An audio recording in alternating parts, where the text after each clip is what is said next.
Anytime now, YouTube. All right. Here we go. We should be going. Anytime now. Man, I do not like this YouTube setup. I'm so used to it. Just push button, go. Already messing up. Hello, everyone. Oh, wow. Hello. Okay, there we go. Fine. Crazy latency, but all good. Hello. It says there's 2 people waiting. I don't know what that means. 4 people watching. I know what that means. All right. Hello, everybody. Okay, ready? We're going to do the song. I got to get the... Hang on. Okay, here we go. It's Friday, Feedback Friday, the feedbackiest day of the week. Ha, wow, it's all over the place there. Wow. Okay. So yeah, you can hear my allergies are in full effect right now. I sound like the woman from Throw Mama from the Train, and wow, stream is lagging like crazy. That's like 10 seconds of latency. Thank you, Jay. Thank you, everybody. Do I miss the Ed the Sock Puppet Show? Andre, I'm still doing live touring with Ed. Go to edthesock.com and see what we've been doing. Check it out. Cool Raptors hat, by the way. Go Raptors! I'm still so excited about that. Problem is, I think the entire city is still like stoned, the people who partake, and so they're not paying attention to things like crowdfunding. But we did it. We did it. If you want to see the page, I should actually refresh it before I splash it all over the intertubes. But as you can see, ooh, it's gone up a bit again. Hey. Oh, somebody's just edited their pledge. But as you can see, Bossfight is funded. We are 103% of goal. 103. But we have stretch goals. And I'm going to talk about that today before I move on, unless there are any other questions. You do not hate the Raptors, Andre.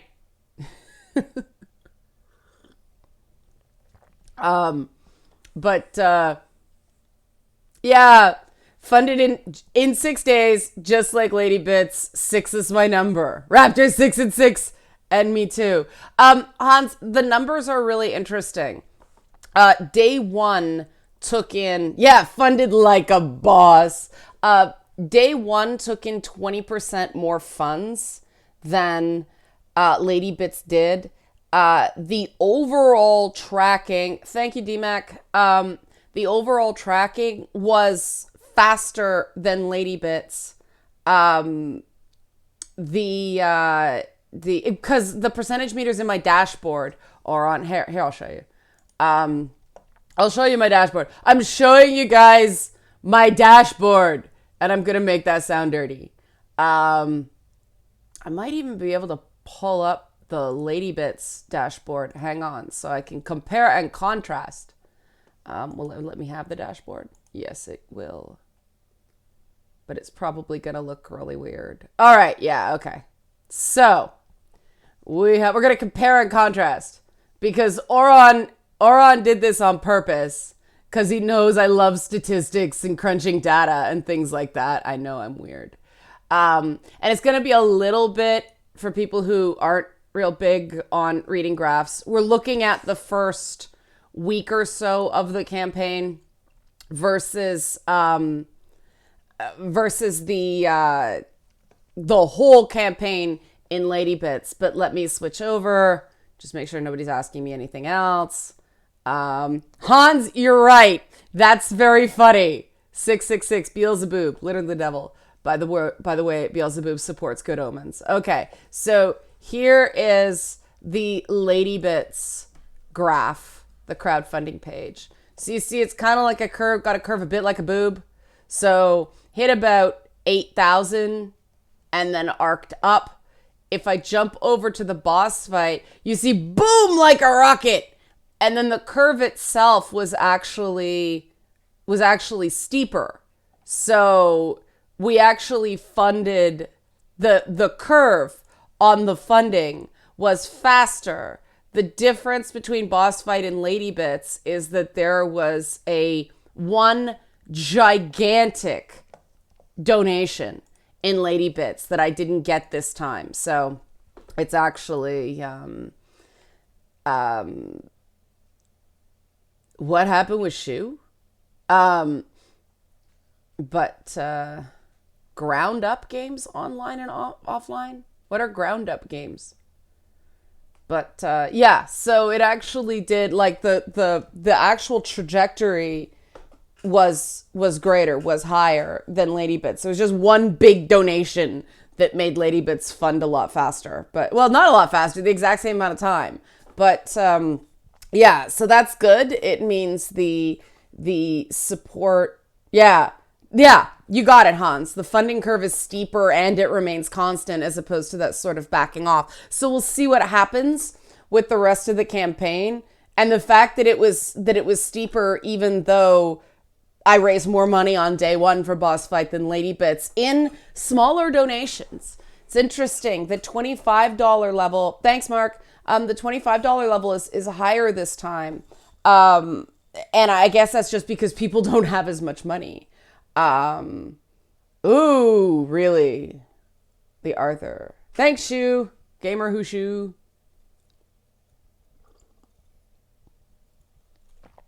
Wow. Wait, she criticized the people censoring the Arthur wedding video. But I don't get it. I don't get YouTube. I fully admit it. Why did it censor this or on people who weird? It's $10, not $5 for the dog on set. Aw, sorry for your loss, man. Kids playing adult games like Grand Theft Auto. See, I played Leisure Suit Larry when I was like 12. And I turned out okay. Now, Leisure Suit Larry is not Grand Theft Auto, obviously. But I just don't think that a kid is going to get some of the more nuanced stuff in Grand Theft Auto.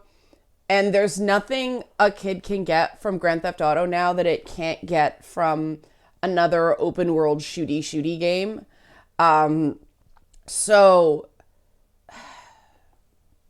you know, I don't, it depends on the kid, right? If a kid is really mature, if a kid, like, I could see a lot of teenagers relating to the Franklin character in GTA 5. GTA, was it 4? Though, no, GTA 3. Was it San Andreas, the one where they dealt with police corruption in Los Angeles? That one, I don't see why kids couldn't play it. GTA 4, the themes are gonna go over their head. I mean, war crimes and stuff like that. Thanks, Blacker. I'm trying to think of some of the other games I play. I mean, Mortal Kombat by today's standards. Frederic, that proves me right. That's actually a game, Mark? Really? I should pass that on to the people I know that do stuff on sex games. Yeah, I played a lot of games that were not... Now, keep in mind, I was playing violent games before the ESRB existed, so we didn't know better. I remember playing Resident Evil, and I had no idea what I was getting into. So, nobody had seen anything like that before, ever. So we're like, oh, it's another, like, horror game, which never were terribly scary because the graphics were not, you know, all that great. The sound in Resident Evil was a huge leap forward as well. And oh my God, I had that first scene when that creepy, like, zombie thing turns around. I was like, bah! And I had nightmares of the hunters coming to get me for like a week. Really, Mark? Huh. That sounds fun. what's that game called again? But, maybe, some parents today would like to have their kid avoid the nightmares. But hey, P, thank you for your support. We funded. Yay. So then the ESRB came in because of the, thanks, Clerg. If anybody wonders why I call KLRG Clerg, my husband started referring to him as Clerg because he found KLRG too much to say. And I think, the game is called Quiverdick. All right. I'm going to write that down. The Chronicles of Quiver Dick. Now, if you join me on Twitch Tuesdays and Thursdays, I'm playing RimWorld now by request. I'm gonna play City Skylines by request, so like I said, I think it depends on the kid. I mean, I knew a 12-year-old that loved Dragon Age Origins, and I'd talk to this kid about the game all the time, and some other adults. Resident Evil was a huge step forward, Gene. This kid who was 12 and really into Dragon Age Origins, I talked to them a lot about the game. And people got mad at me. They actually freaked out in front of me and the kid because they Googled the game, and for whatever reason, the first thing they found was some gay sex scene with a male Grey Warden and Zavran. And they threw a massive fit at a party. And of course, the kid didn't know what, didn't know what they were talking about because he didn't pursue the romantic relationships. He didn't care. And he didn't know what they were talking about because he'd never encountered them, because he never sought them out. And I think that's a really well-designed game that people don't thank you, Mario, people don't encounter things they have no interest in. And yeah, I can do the Feedback Friday stuff for sure. I did look at the comments. Domina? Okay. Sorry. I'll get distracted by writing down game recommendations if I keep doing that. So from now on, you want to recommend games for Twitch? Watch Twitch. That's what Twitch is for. If anybody wonders, I stopped doing streaming, like game streaming, anything but just me talking on YouTube, because YouTube shut me down last year during E3. Content strike me, yanked my review privileges, because the live stream privileges, because I was streaming press conferences and bots were content striking the music. And I'm like, that's it? That's incompetence? Screw it. I need something that's reliable. And so, yeah, Frederic, it is how games are different than movies, because, a well-designed game, people won't encounter the stuff they don't seek out. And so even though it's in the game, thanks, Redfield, people won't encounter it. And then it was funny because there's a follow-up to the story. Dragon Age 2 comes out, and by that time, the kid's, 14 going on 15. And of course, he's playing Dragon Age 2. And he's like, I said, who's your favorite character? Isabella. And I'm like, okay, yeah. 14, 15 years old. But I didn't react. I'm like, oh yeah, what do you like about her? She's such a great character. And he started going in to all the complexities and how, she was a badass and she was complicated and not a good girl and all that stuff, and didn't mention her boobs once. And I'm like, one, this kid's such a gamer, and two, this is why it's important to not freak out on kids. and to ask them to take it on their terms and ask them what they like about a game, because they could surprise you. Thanks, Eileen. The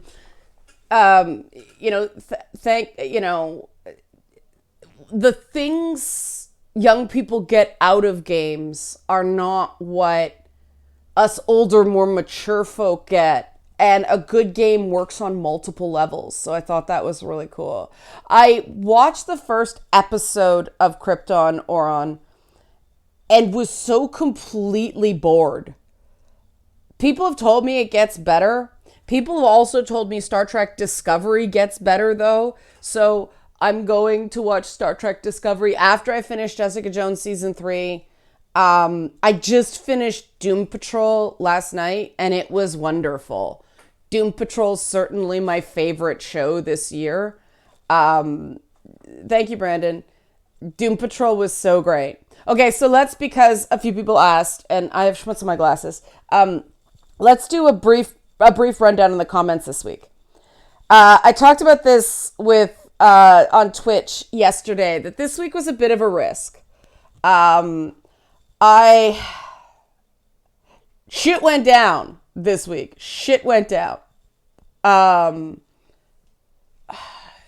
And I had to choose whether to stay away from controversial subjects for the crowdfunding, which would be pulling punches, which I know people don't like, but, business kind of thing. Or I can continue to just be myself, tackle difficult subjects, not intending to offend anyone, but realizing that some people just read in stuff that isn't there. And so it was like 1, 2, 3. Thanks, Lycanthro. It was like, a 1, 2, 3 punch of topics that it intersected with a lot of different things, and could have got me in a lot of trouble and so on. And it went okay, which is good. It could have blown up horribly, because it was it Monday? Yeah, Monday was the Lara Croft and E3 dancers stuff, which I still think is ridiculous that anybody would go after a dancer dressed like a dancer. But then the Reset Era thing, which I thought people were going to get more mad at me about, because that was like a real tender point. But then, by request, based on Twitch on Tuesday, I took on, I took up the Oberlin College bakery libel ruling, which intersects with race, which is very dicey on YouTube. But then the Tifa thing, wow, the engagement rate on that video, off the charts. Like something like 8-9% engagement, which is really high. And what was rewarding about the Tifa video thing, this week I was President Kirkwood. Oh my God, Designated Survivor was so good this season on Netflix too. Better than House of Cards. Thanks, Shikibara.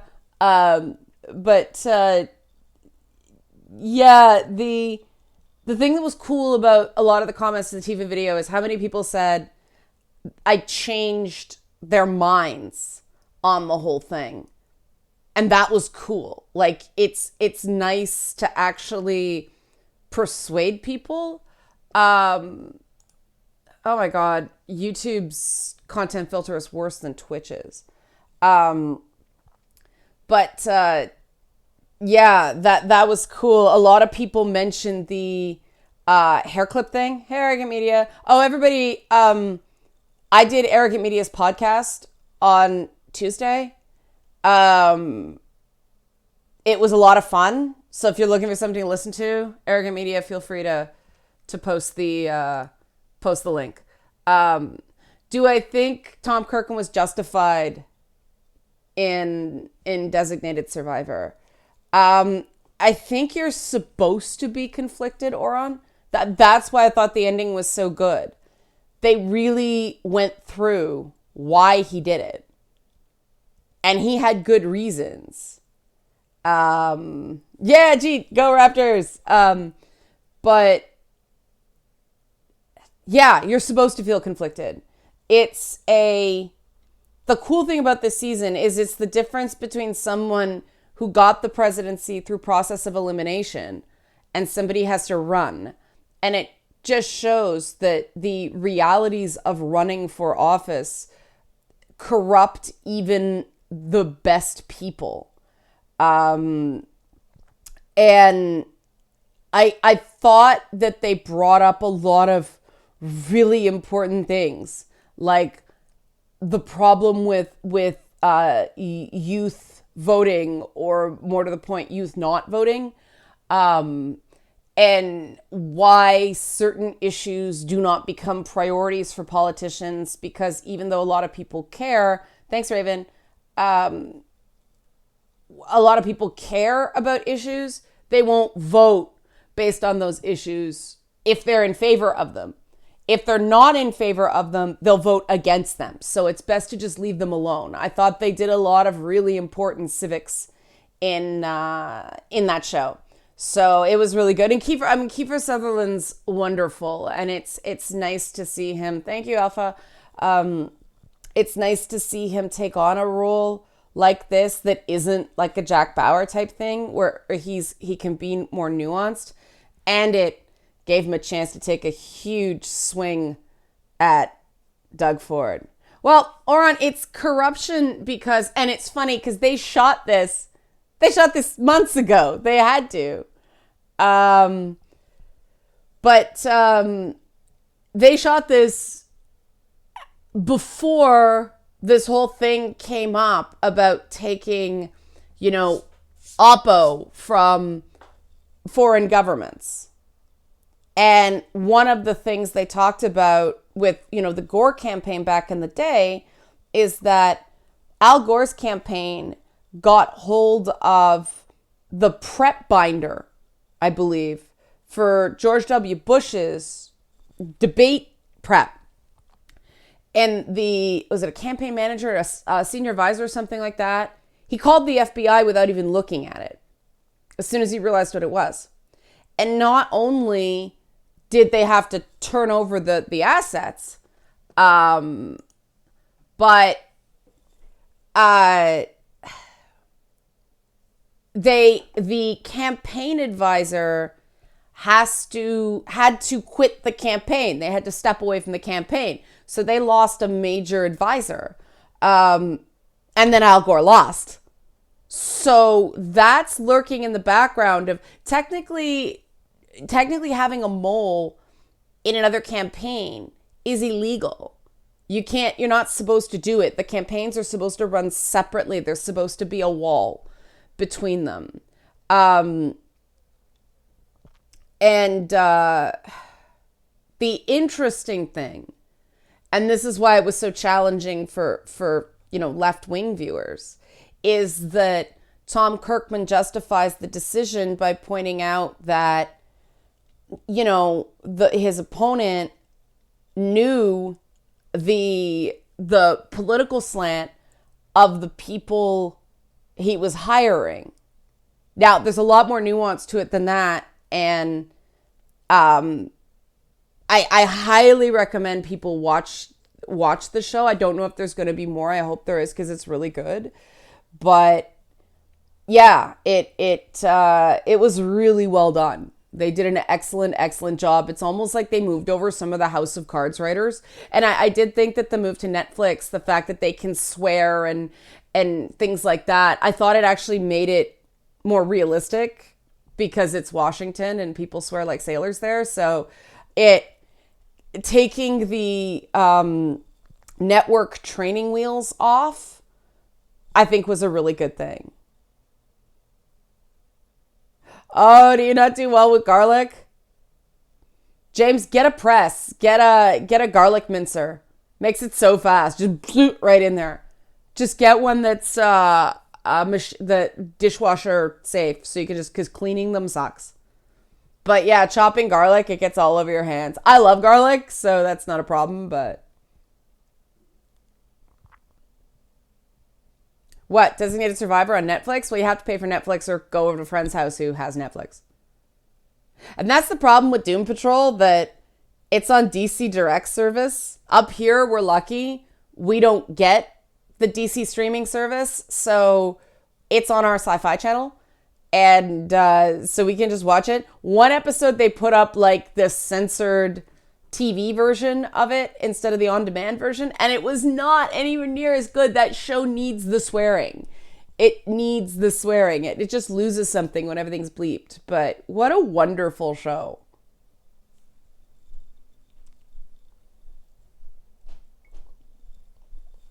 Thanks, Almighty.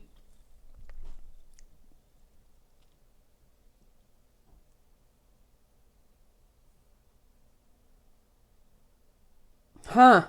Interesting, Gene. That fits. Gene's a wonderful commenter, by the way. There's a lot of you guys are like regular commenters, and thank you for being cool. You did not miss any pets.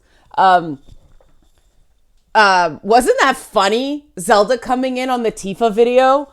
That just happened and cracked me up. Like, she literally would not let me continue. She kept yelling at me. Until I picked her up, and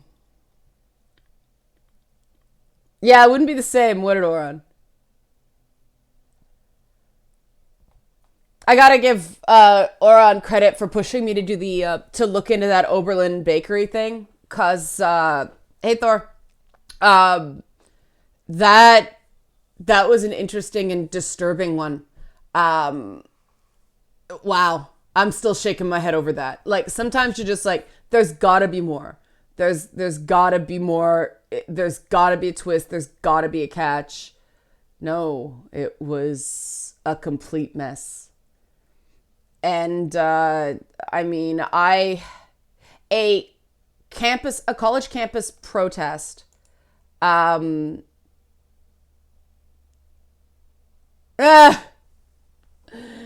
I get cats like you. You're a good person. But a campus protest radically changed my life. Me and Trish Stratus from the WWE, formerly of the WWE, were affected by the same York University strike. And it was an ugly one. And it messed up everybody's law school applications, med school applications. Thanks, Gamer Hushu.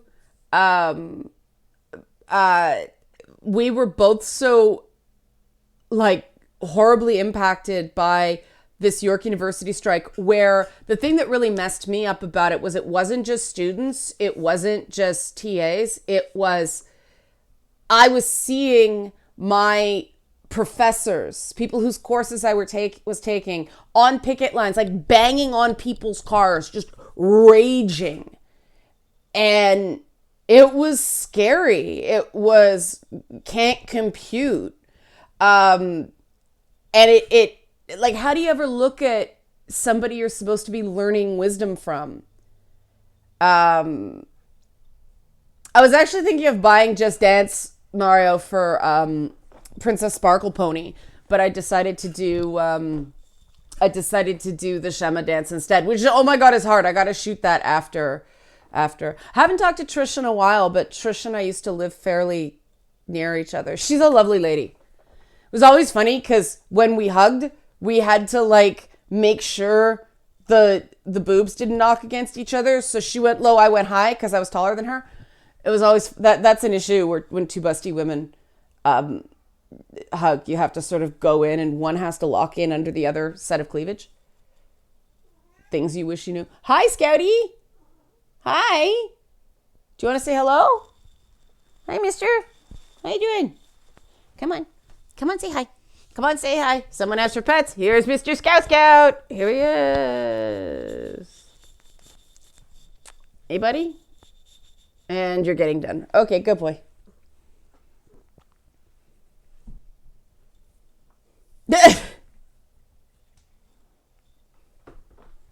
Okay, there's the Scout. Okay. So...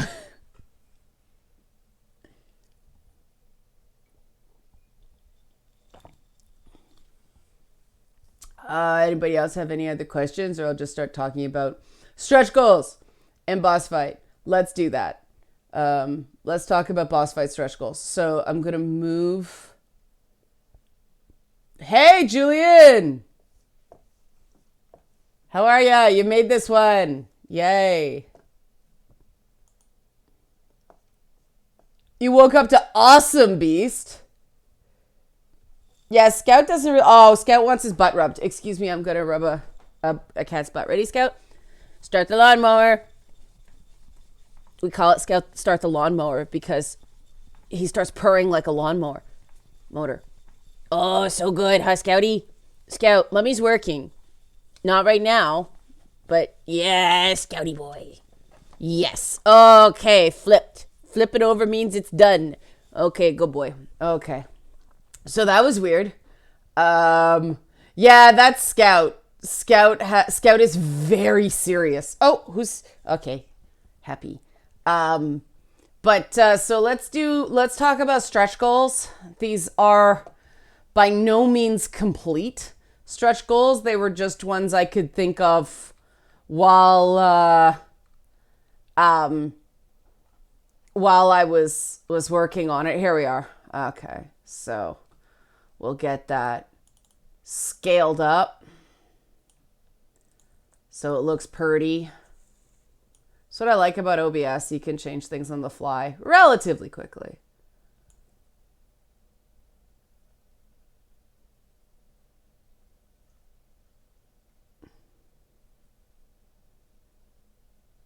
Streets of Rage. I don't think I've played Streets of Rage 4. I've played Streets of Rage games, but I haven't played Streets of Rage 4. Okay, so here we are. Boss fight stretch goals. Here we are.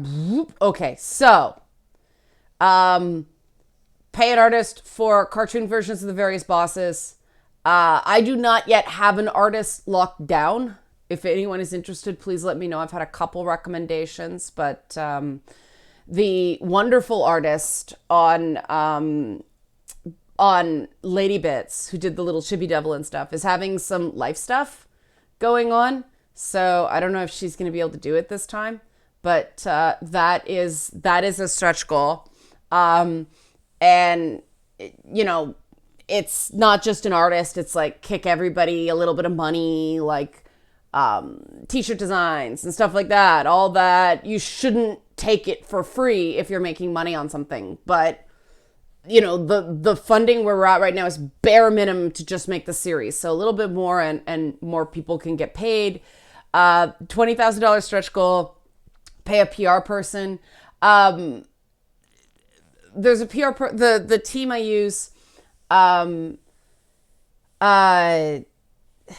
they've already started kind of strategizing. The plan was get it funded and then approach media so we don't get the, well, let me know when it's funded. And the stuff they've been saying about what you have to do to get press is really freaking eye-opening. You have to basically write the articles yourself and submit it to them, and then they just publish it. They have to do absolutely zero work. And I'm like, I'm not doing that. So I've gotten other people to write the articles. Because no, ethics. But Darkest Dungeon? Writing that down. After I promised I wouldn't. Oh no, broken promise. And then the $25,000 stretch goal is the one I'm really excited about. This is the one I'm really, really hoping I hit. Lady Bits, for people who saw it, who saw the backers only episode, people thought it was really great.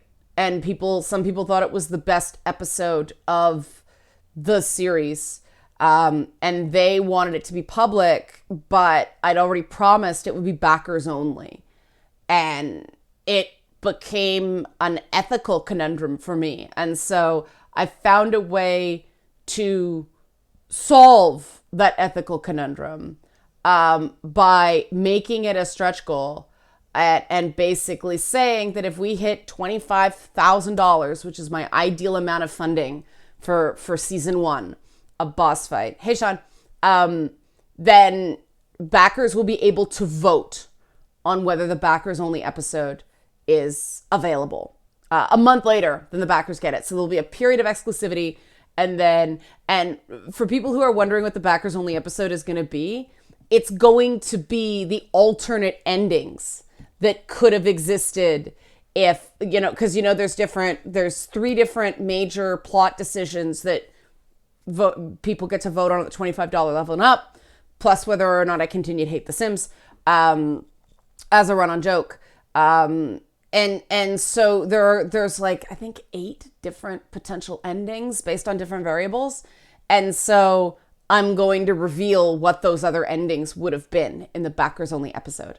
So whether that becomes public or not is in the backers' hands. And then at 30,000, we sort of reset things, and I'll roll right into season 2. It'll be a new story arc, but we'll just do 10 myths instead of 5 right away. So those are the stretch goals. I don't think I need to make up some more. Like these are pretty decent.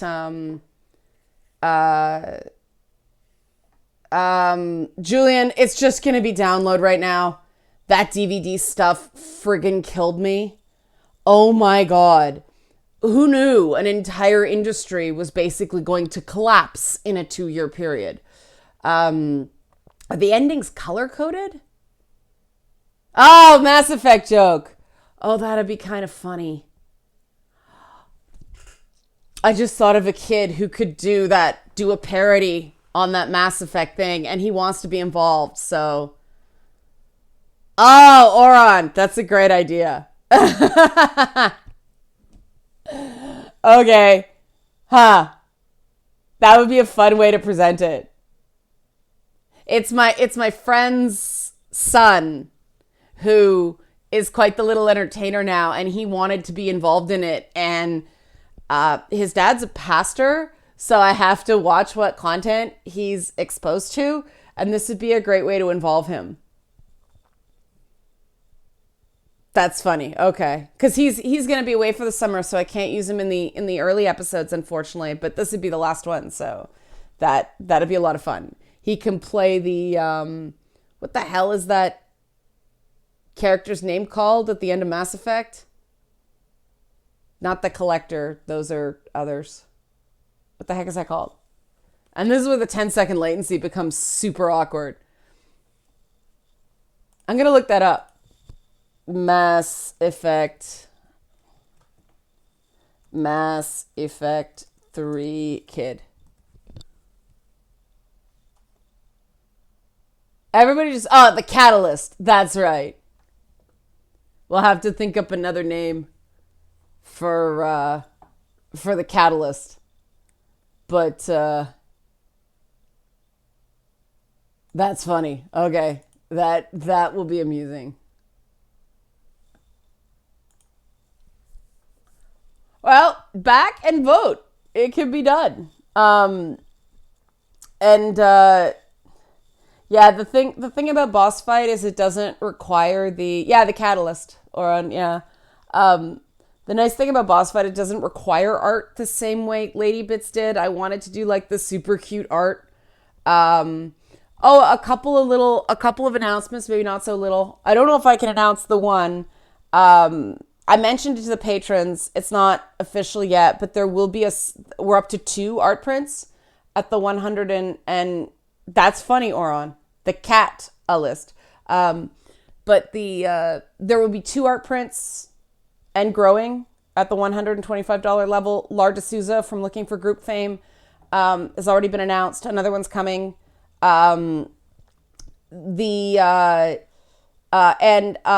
Chris Ferguson, Professor Chris Ferguson, author of Moral Combat, is going to be advising on the project. I just got the okay from him last night. And I said, is it okay if I announce? He says, well, as long as you don't work for a major tech company and you're not paying me, then it's fine. And I'm like, yep, we're good. So I'm really excited about that because, he has connections to a ton of papers and studies and everything like that. Oh, that's another thing that people ask me to talk about is that dumb study that said that playing with hypersexualized female characters cause sexism. What a horribly not rigorous study, because they only tested women. They didn't do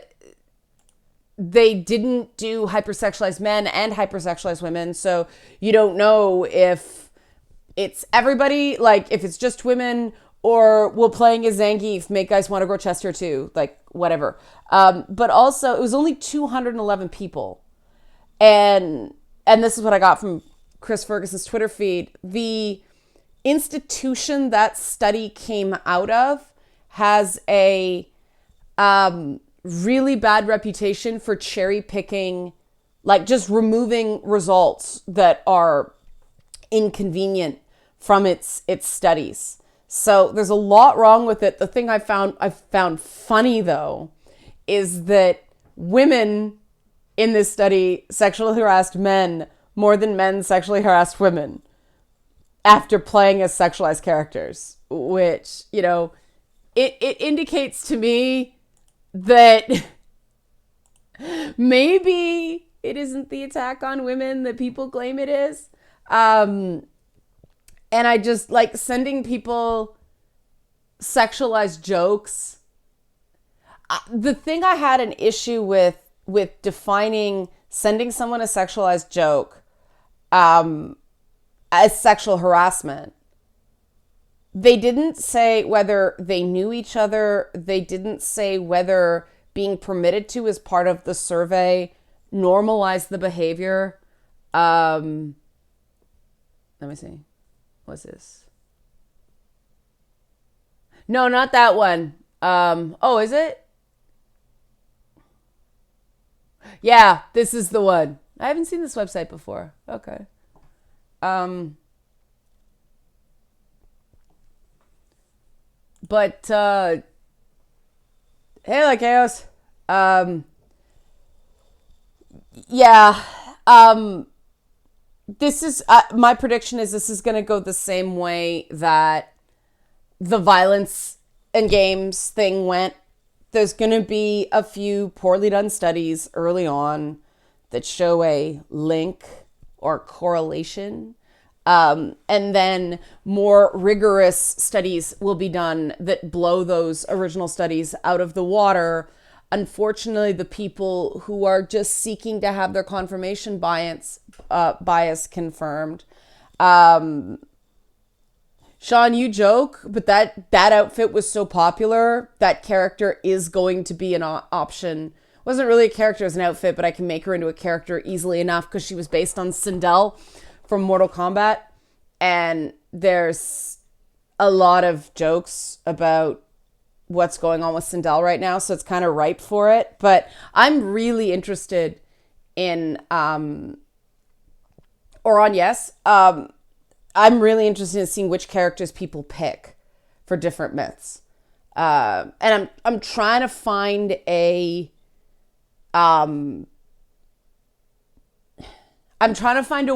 selection process method that doesn't cause choice paralysis in people, but gives people enough options so they feel represented. Like has, you know, the purple corset I wore in the 90s episode with the goth look where I dyed the blonde streaks in my hair purple and stuff like that. That one. That was a pretty popular outfit. I do have an Xbox 360. It's in the corner there. It's not hooked up to anything.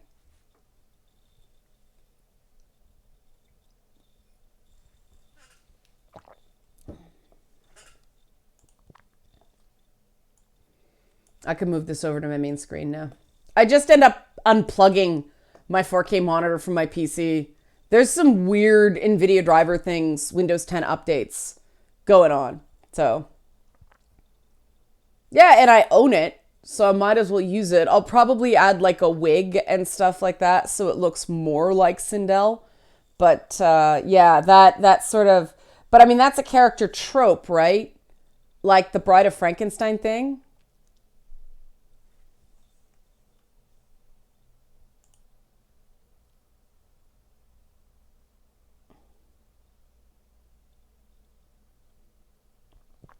Yeah, or on the extrapolations on that 211 person study, um, we're like, as I was saying, sending someone a sexualized joke is not necessarily sexual harassment. Um, it depends on the relationship you have with someone and um, the environment, like what the norms are of a particular environment. And I think the problem with surveys like that, where they are being specifically asked whether they want to send something like that, they're not deciding to do it on their own. It's sort of artificial.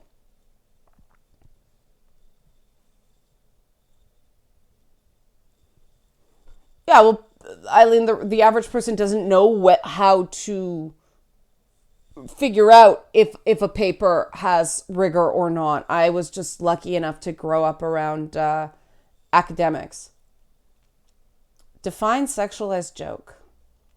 What ironic news, by the way, Lakeas. Sexualized joke. They didn't. I don't. Did anybody? Because I didn't actually see a link to the study. Thanks, Brill-chan. Um, I don't know what jokes they sent people. Like, I tell a lot of boob jokes a lot because it's my way of coping.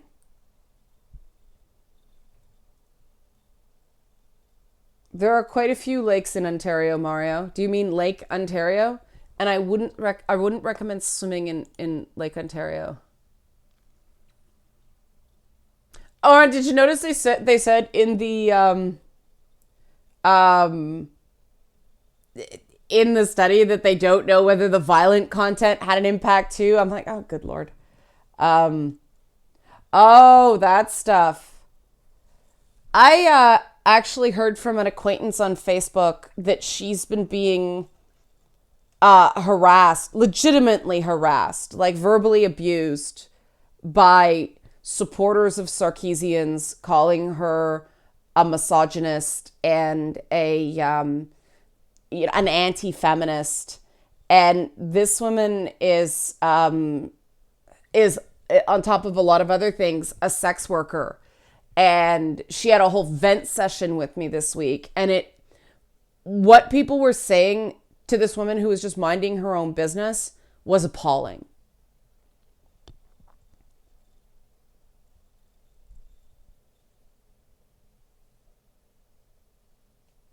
Wasag is cold right now, Mario. Hey, Gilgamesh. Yeah, that's the weird thing, Karmakin. I've had similar experiences that I see women doing a lot of things in professional settings that I think, oh geez, men couldn't do that. But if someone's going to go completely and ridiculously over the line, um, it's, you don't hear. Now, maybe it's just because guys don't report it. Um, that's hard to say, but yeah.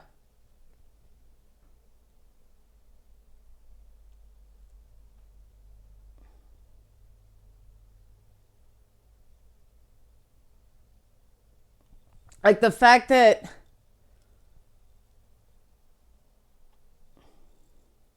see, the problem, Oron, is that they're kind of smart about the way they do it. And they do it in person, or they do it in coded language, or they do it in DMs. So the only way to produce documentation of it, I mean, I didn't need to. It was so public in my case.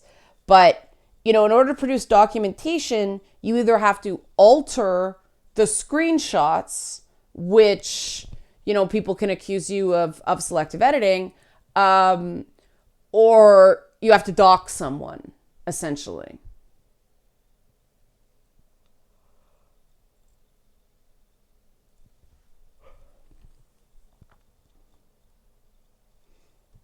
Hey, it's not just guys. Some of us women are taught to handle things ourselves too.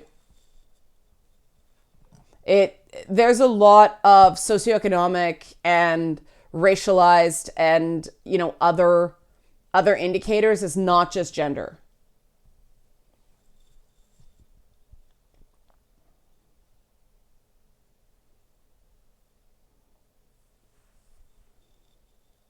Well, Gene, the thing I saw, first of all, Sarkeesian's out there basically trying to strong arm CD Projekt Red into hiring her as a consultant. But Carolyn Petit also let slip that for the last year, she's been volunteering on Feminist Frequency. She has not been drawing a salary. So, whoops, when you're not paying one of your major personalities, your company's out of money.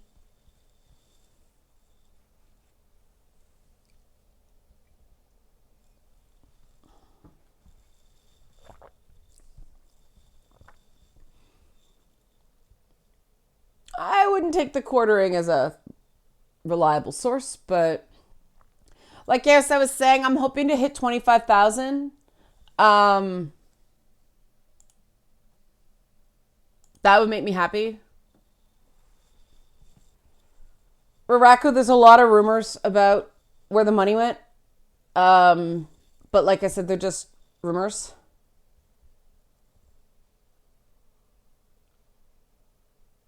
Karmakin, that's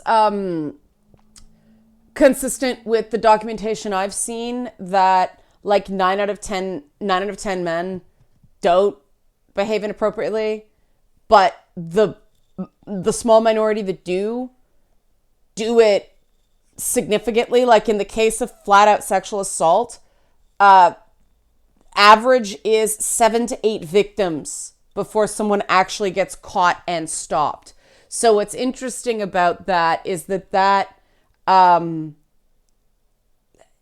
you know, that explains why the number of women who have had bad things happen to them is so much larger than the number of men who actually commit those crimes, because it's a small minority of guys doing it over and over and over again. Oh, did he really? Meredith?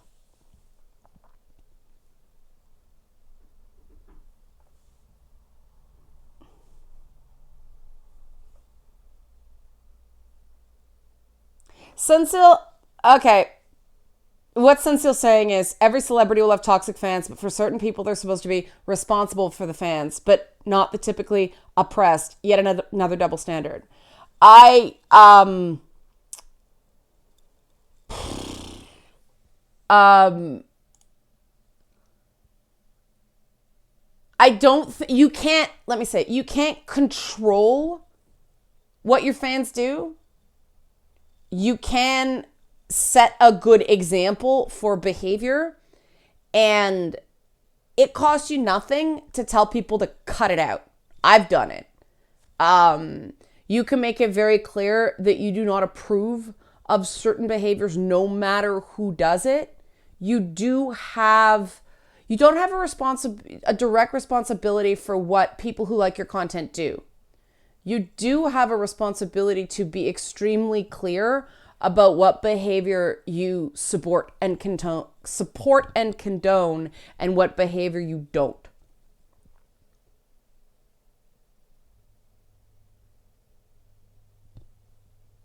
I did see that, Patrick. It took me a while to piece together who he was and what was going on, but that was beautiful. I mean, the thing about a lot of the theories that feminist frequency uses, I'm not sure, DMAC. I don't know what your last message was. The fact that they're still using the male gaze as like a serious measuring tool, yet claim to be like fans of bell hooks, just blows my mind. Because bell hooks, the thing that put bell hooks on the map was pointing out why male gaze theory is racist. And so this is the thing that keeps happening. Okay. I've been called a racist, full disclosure. I don't agree with it. I talked about that. But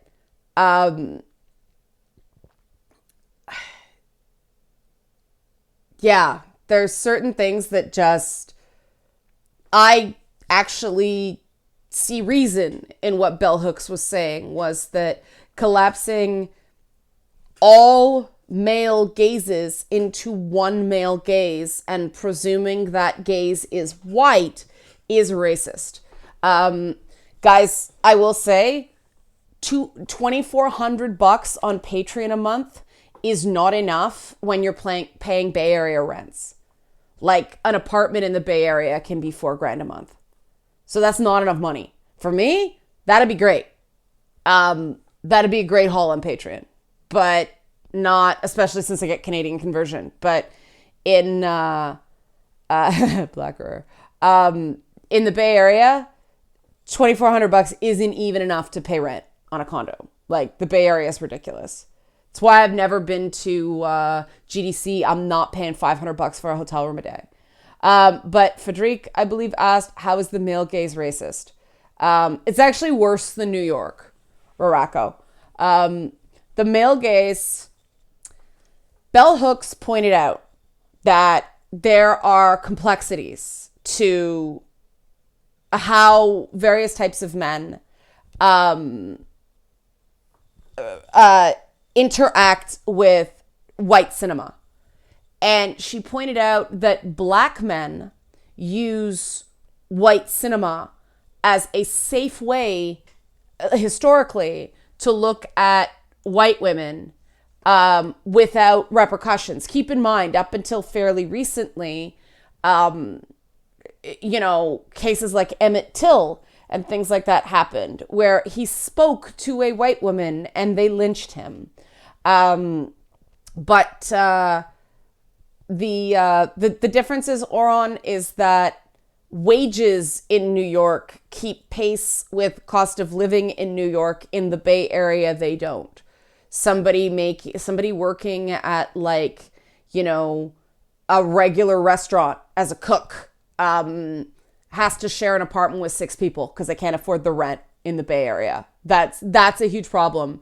With the wonderful liberal making the world a better place, Silicon Valley, they priced locals out of the market. But I digress. Hooks coined the term oppositional gaze to describe the way black men used white cinema to look at white women. And it's true that the act of looking for a minority man in America is a different thing. And she said it's an act of defiance. It's an act of returning dignity. It's oppositional. And it's broken down into like 6 different forms of oppositional gaze. And yeah, Karmakin. What Karmakin said is Hooks was pretty clearly dealing with monodirectional versus more complicated notions of power dynamics. It makes a lot of her work disjointed, but at the same time still compelling. And yeah, I think when you kind of get into the granular details of Hooks's work, when she goes after Beyonce for things, she took a lot of crap for that, and rightly so. So, I mean, the other thing that's important to know about visual pleasure and narrative cinema, the essay that Laura Mulvey wrote in the 1970s that popularized the term male gaze. I don't know if she coined it, but it popularized it. She herself has said that the essay was a polemic. It was a rant. It was intended to just land with a big boom. She doesn't have any interest in refining or defending male gaze theory because that was never what it was intended to do. It's kind of like what happened with the Bechdel test, that, in a comic, someone said that they will only see a movie if it contains at least two women who talk to each other about something other than a man. And instead of it just being kind of an interesting anecdotal, well, this is kind of fun and interesting, like 6 Degrees of Kevin Bacon kind of thing, for some odd reason, it turned into this feminist benchmark, and it was never intended to be that. There's there's a real history of this in feminist criticism. Now, in part, it's because women were denied stature in... I did see that, DMAC. Thank you. You do you, though, man. Don't do it for anybody else but yourself. But, women historically were denied status. Thank you, Brian. And so they had to do these things through the back door. It's still going on in certain ways that certain people do not have access to power in the same way. But, that's why it's really important that guys like Ari Melber, when he quotes people on his news show, he quotes rappers instead of, he speaks about Kendrick Lamar and Drake and, artists like that with the same reverence that other people quote Socrates and Plato. And I love that he's doing that. It's a really good inclusion point. But yeah, Oron, a lot of feminist writing is first person. A lot of it is quasi-fictionalized or, a lot of the stuff that Hooks does is poetry or spoken word or all that stuff. You can't judge that the same way as an academic paper. And that's extremely important. That's part of the reason I started doing characters in Lady Bits, because, and I'm continuing it in Boss Fight, because you can say things through a character to express a point of view that, I can express a point of view to give that point of view some space and some time through a character, making it extremely clear I don't support that. I don't necessarily support that point of view. I'm presenting it as, both sides of the argument kind of thing. And Patrick, there's a lot of that. I got in a lot of trouble a while back that I said that a lot of gamers have visible and invisible disabilities. Thank you, Film Freak. Have visible and invisible disabilities, neuroatypicality, poverty, things like obesity, things like medical conditions that cause them to slur their words or move erratically or something like that makes face-to-face interactions with women kind of traumatic. And so these guys use gaming to look at women in a safe, non-judgmental environment, the same way bell hooks pointed out black men did back in the day, through oppositional gaze. And people give me shit about that because, they're white men. Well, one, not necessarily. Two, they're not necessarily North American white men. There you go, Tellus. And there are other, like I said, disability, poverty, we get more and more data on the way people look down on overweight people. And yeah, introversion. Those matter in terms of intersectional theory. The big problem with a lot of so-called intersectionalists is they tend to be quite ableist in the things they leave out. You saw it in the way certain politicians said, "Oh no, it should have been a woman running Westeros at the end of Game of Thrones."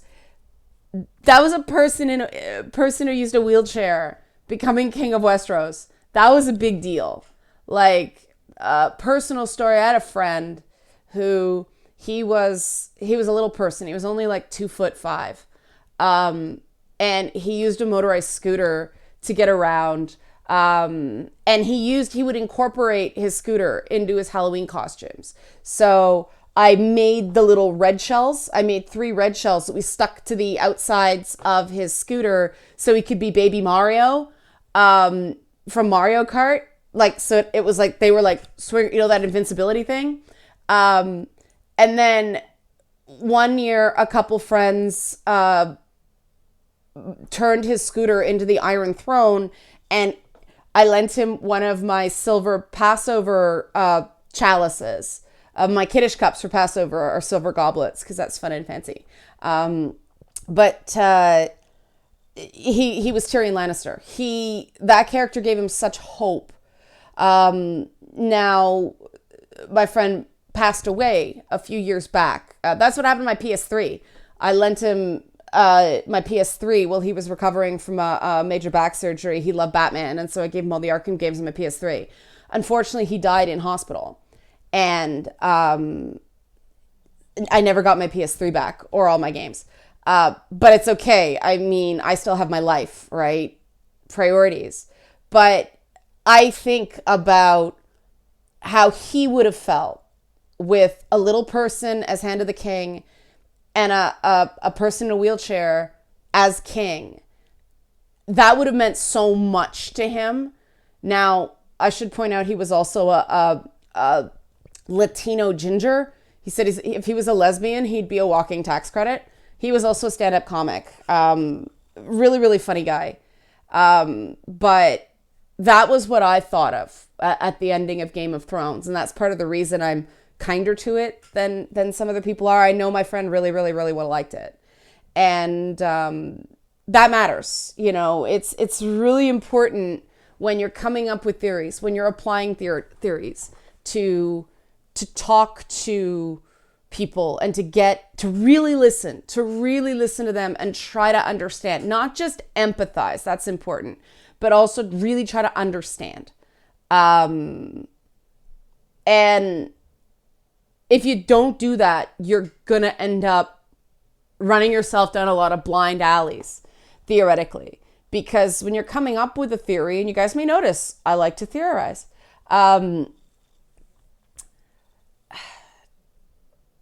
Thanks, bro.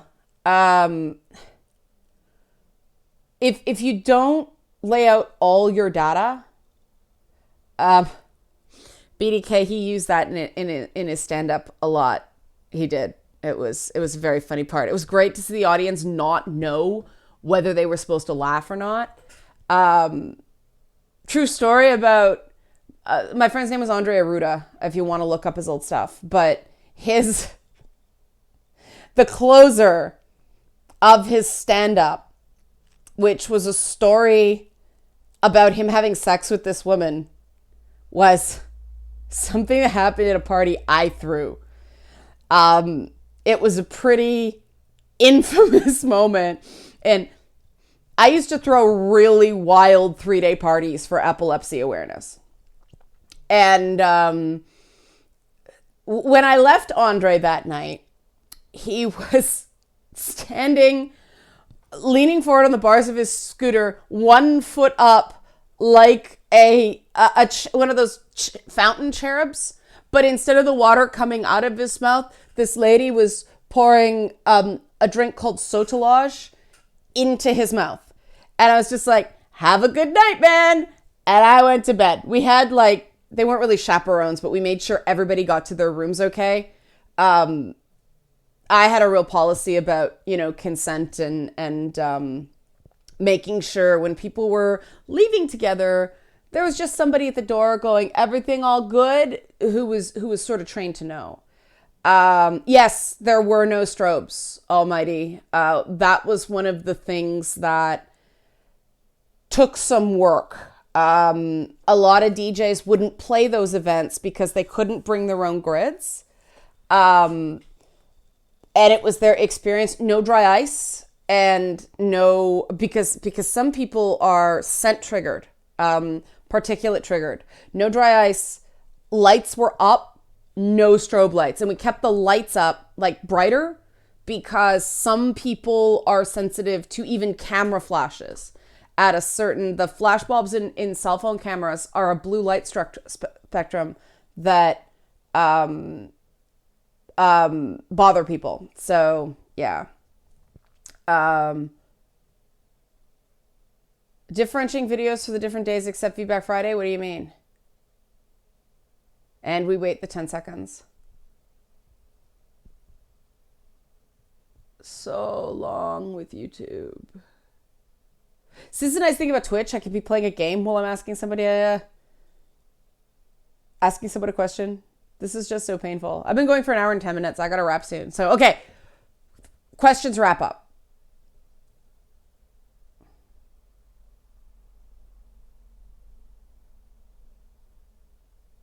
I mean, we did some fun things with live bands and things like that too. We had one guy recreate the Michael J. Fox Back to the Future Johnny Be Good thing and stuff like that.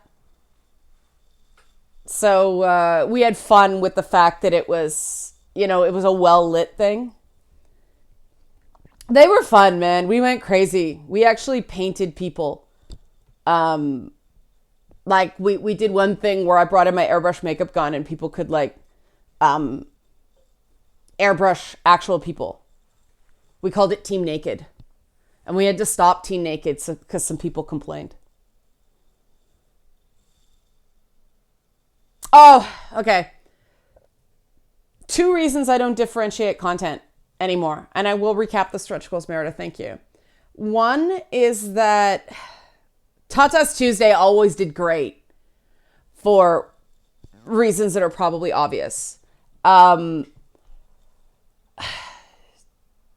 like Chaos. Yeah, they went really well. There's a lot of good stories from those. But Mountain Mondays, even though I love those segments, when they first started, I wasn't getting a ton of traffic on my YouTube channel anyway. But while the rest of the channel was growing, I mean, I'm getting 3 times the traffic I was getting back in those days. Mountain Monday, Momo Monday never grew. There was a group of 600, 800 people who really liked those videos, but it didn't grow. And obviously, 600 to 800 views now on my channel, that would be considered terrible numbers. So that was why I stopped doing them. I still believe very strongly in mental health advocacy. I've just sort of incorporated the principles into the rest of my work. I don't know. It's probably the algorithm, because it was about issues and not people, which is a big problem with the YouTube algorithm. Yeah, it didn't grow. So that's what happened. Actually, I had some people I almost stopped talking to because they complained about all the Momo pictures and the Momo videos. I'm like, if you don't love Momo, first of all, would you walk up to someone and just insult their kid? Secondly, if you don't love Momo, I'm afraid you have no soul. Thanks, Travis. How strong are my glasses, Travis? Unfortunately, not strong enough. I need to get new ones and I've been procrastinating.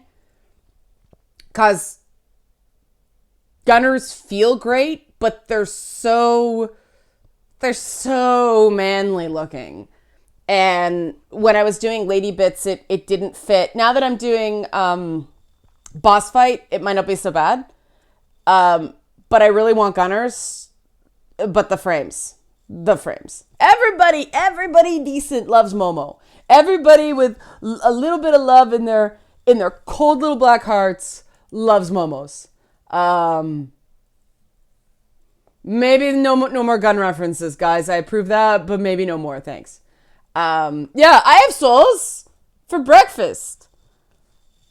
Julian, you have a soul. Yeah. Billy, he cries, mo, mo, mo. With the kitty L, he cried, mo, mo, mo. Momo food. That would be one that Momo would do. And we could even spike Momo's white hair to be like Billy Idol. I love that you call her Zelly Belly. Like Chaos, that's so funny. Zelda is the cat of many names. One person did the personalized video on Ladybits, and all he wanted was a pet video. So he got the pet bestiary, and so I like keyed the bottom. But Zelda, I had to do all her names, and it was like a Daenerys Targaryen speech. Like Zelda, Bell, Zelly Belly, Sheik, Shinobi, Binky Jr. There's two more, and I'm forgetting them right now, but she answers to all 8 names. And I've never seen a cat respond to that many names before. Momo loves being brushed. So Momo hates costumes. Link is the one that really likes costumes, which is hilarious. The reason that Link ended up being the princess, if you didn't see Lady Bits, the reason that Link ended up as Princess Peach Kitty or Princess Sparkle Kitty is the official name for that character. But the reason Link ended up being the princess in that bit is because, yeah, alright, it is. It's Daenerys Targaryen level number of names. But we tried it with Zelda, and she noped so hard. You cannot put clothes on Zelda. Link, from the time he was a kitten, he's the one we dressed up as a Christmas tree that one year for that video I share every year at the holidays. And so Link was just so quite fine to put on that little princess hat and to have us like fighting back and forth. And yeah, you got to be really careful what you name your cats, because Zelda is very opinionated and very ninja-like. And you know my purple chair that I use for gaming, the one from Lady Bits? The new thing now is when I have the windows open in my office at night, all the bugs come from the light. And so she sits there and watches it, but to jump up to the piece of furniture by the window, she uses the chair and she flings it across the freaking room. Like, her power is just over 9,000. And it's so funny. And of course, Link just follows her around waiting for instructions, which is so Link. Link will bop with the best of them. Like, he's very smart and he's very brave. He just doesn't express it as aggressively. And Midna is so Midna. Be so careful I don't know if cats take on their names or I'm just really good at naming animals, because oh my God. Like, it's so funny. I mean, Momo picked his own name, as did Binky, as did Bobby. So, all right, to redo stretch goals, because I promised I would. Let's move everything over. Man, I want my 4K monitor back. Gotta fix that. It's not the monitor. It's the cable or something to do. It still runs all my consoles fine. Just not the computer. And I really liked having 3 screens. But okay, here we go. Bossy Fight stretch goals. Here we are. So again, 17,000, the first one. I get to actually hire an artist and actually pay them. $20,000. I can actually pay PR people for to promote the series when the episodes actually come out. Like Midna does snark me already. She's just watched the video from last night. She looks down on me. Absolutely. And then 25,000, which is what I'm really shooting for. Backers will be able to vote on whether the backers only episode will be made publicly available a month later. And again, the backers only episode is the alternate endings for the series based on, the votes people didn't do. And then $30,000, I do 10 episodes. I'm not expecting to hit that. Okay, Mr. Video Game. I'll think about that. I don't know that I think it still exists the way it's defined. But Yeah, so 10 episodes of 30,000. I just won't fund season 2 separately. I mean, unlike Lady Bits, this is a concept that can go on for seasons and seasons and seasons because stupidity keeps happening. With Lady Bits, some of the episodes were so, the stuff it dealt with and the statistics I had to read and the stuff I had to delve in was so depressing. It was just so hard. I mean, reading about sexual assault statistics, that's not fun. Like, that is hard. And, you know, the nice thing now is I've established myself so much as a thinker, just general thinker on video games. And that was always sort of the business plan. I was fortunate to get a really good business advisor, like somebody with an MBA who bothered to help me a lot because he just really supports gaming and wants to see it treated like a respectable industry. You know, we talked about how to kind of develop the brand and do it smart instead of like one of these Roman candle YouTube channels that has like this 3-year arc and, you know, then just has to outshock to get more and more and more traffic. We didn't want to do it. We wanted deliberately slow growth. Slow, steady growth with good communities. So, you know, it works really well. My chats and comment sections aren't garbage fires. So that's awesome. But one of the things we talked about is using the women in gaming angle because it's interesting, and I happen to be a woman, as a way in, but as a way in to talk about more general gaming things, because that's what I really want to talk about. It was so frustrating for so many years to only really be asked about issues involving women in gaming. I couldn't write, unless I was doing a game review, about overall stuff because there just wasn't enough respect for women's opinions in gaming. Thank you, Travis. Now it's different. And, you know, you guys will listen to me. You respect me, I respect you, you know, respect is mutual. And so now I can do this stuff generally about gaming.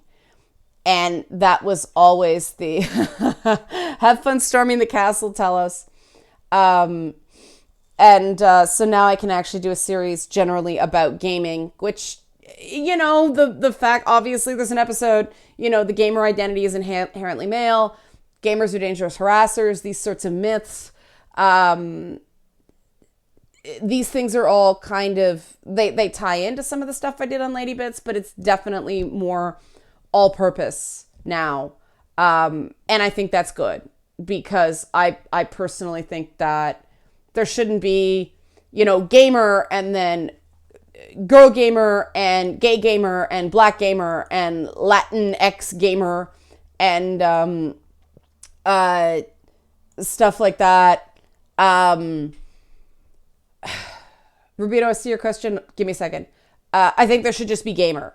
And all these prefixes, the gamer identity is not inherently white, straight, and male. And continuing to believe that is causing a lot of problems. We need to stop that. And so, yeah, I'm looking forward to doing Boss Fight. And thank you guys all for making it happen. Okay, last question. So Rubino asks, hey, Leanna. In the libel vid, you said things economically will get better. Wondering where you're getting this info from. I hear conflicting stuff about this. Guess I'm not that much of an optimist. I read a lot, Rubino. I read The Economist and National Review and a whole bunch of liberal-leaning publications. And I watch Ali Velsh's Hours on Sunbro. I hate that term too. I said it ironically. That was a joke. But I watch Ali Velsh's, I think it's the 3:00 hour. He gets into a lot of granular economic data, about the North American workforce right now. And some of the things he's been watching are wage growth as opposed to GDP. And his stuff on wage growth is really, really interesting. A big problem right now. See, Daniel, I'd prefer if people don't like the gendered language. Just say Latin instead of Latino or Latina. Latin is gender neutral without the X that completely desecrates the conjugation of a romantic language. No one ever put an X on the end of a romantic language. Rant over. Travis, I recommend Sunset Overdrive for Xbox One. I had a ton of fun with it. It's an early launch title. That guy in the background, Mr. Fizzy, is from Sunset Overdrive. It's a super fun game. But yeah, what we need to do, Kickstarter wouldn't really Patches? Oh, because the credit card thing. Okay, Patches, send me a message and we'll work something out through PayPal. Because you tried, so we'll work it out.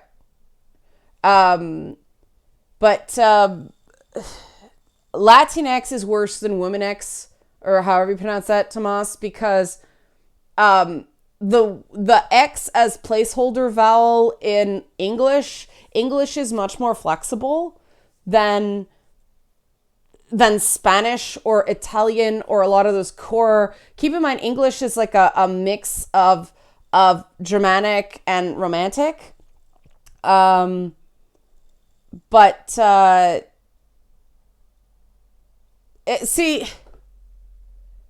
I'm jumping all over the place, guys. DX, we are managing to get in references to Bossfight in the press we're doing for the live tours, which is ridiculous because it just shows how much the gaming and tech media really suck at promoting women's projects. Twitter's fine, Patches, any sort of DM service. The Economist, Rubino, is well worth the money. It's some phenomenal op-ed that isn't douchey. Like Chaos, that's another way to do it. Just get somebody to sign up for you. I was actually thinking of doing that. I wish there's a way to manually add people in Kickstarter. You have to download the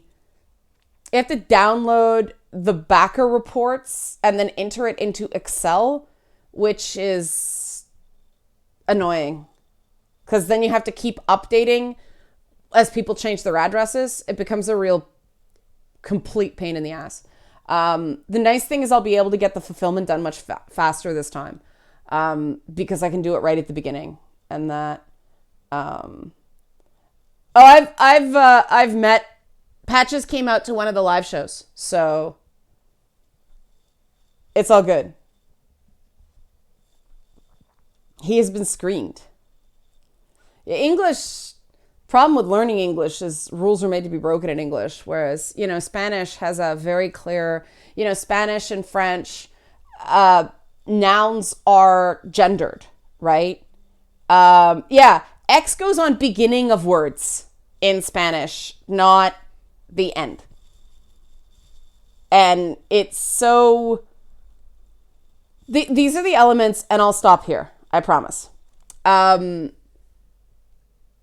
These are the aspects of post-colonialism that drive me friggin' bonkers.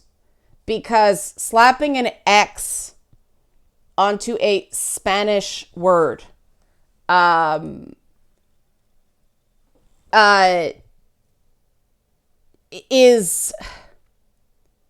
that isn't a decision a Latin person would make for them, a Latin native speaker would make for themselves.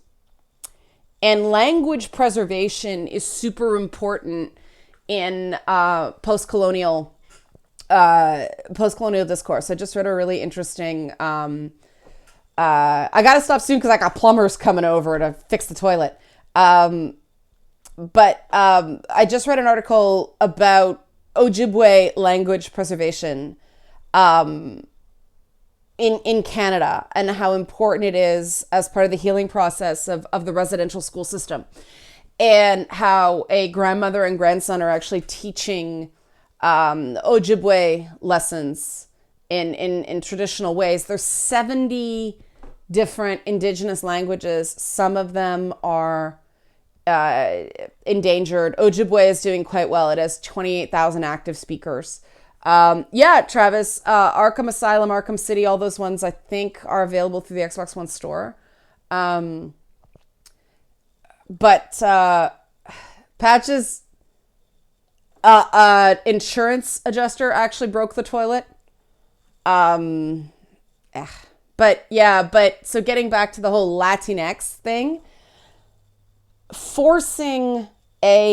having the LGBTQ plus community force an artificial terminology on Latin people that breaks their language and does not allow them to have a say in how they are referred to, that is intellectual colonialism. And I know more people that object, more Spanish-speaking people that object to Latinx than I know people who use and adopt it. It's normally like white people trying to look woke that I see saying Latinx, and I don't.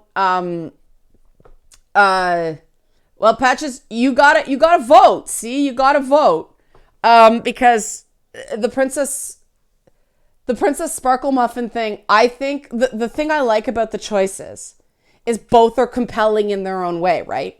Like, if Princess Sparkle Muffin breaks bad, she joins AA.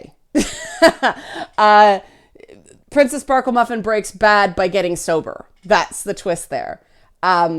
If she stays good, she stays kind of that adorable binge drinker. But it's gonna be a lesson in sometimes people do need help. They can't save themselves, and that's okay.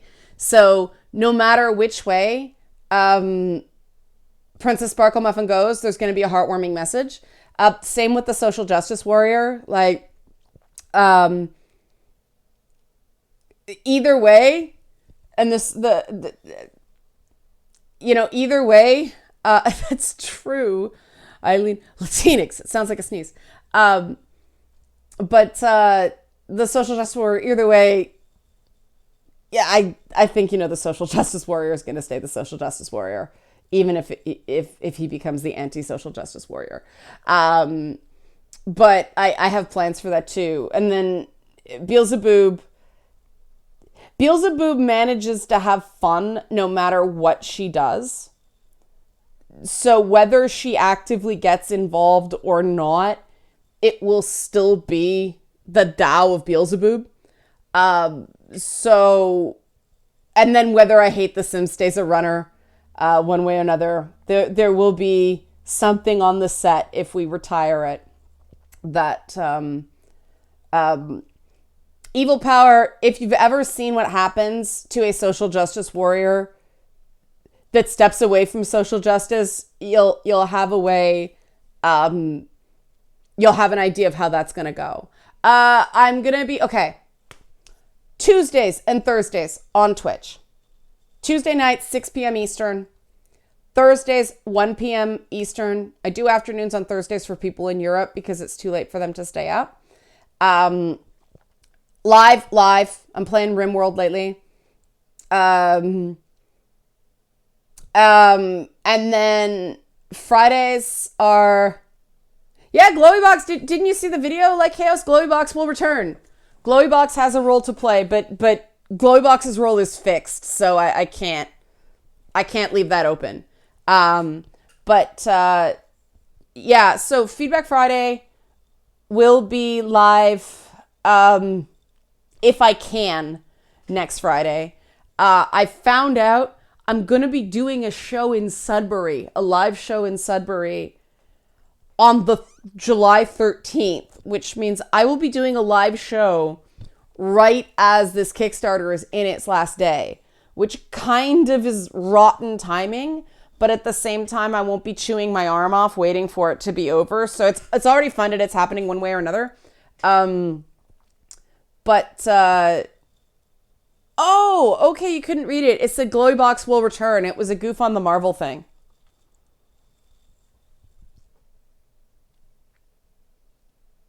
Sorry, like chaos. That I realized. Yeah, that's an accessibility point. There was no VO on that.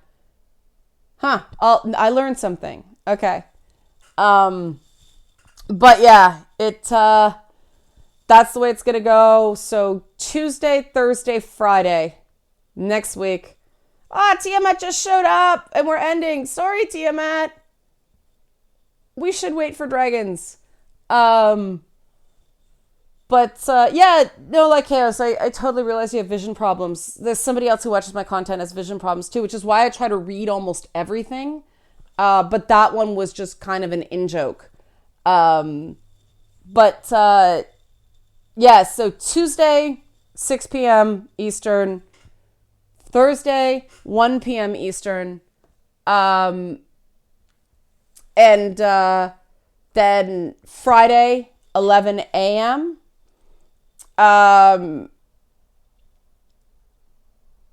Jim, making a show is more than just the equipment.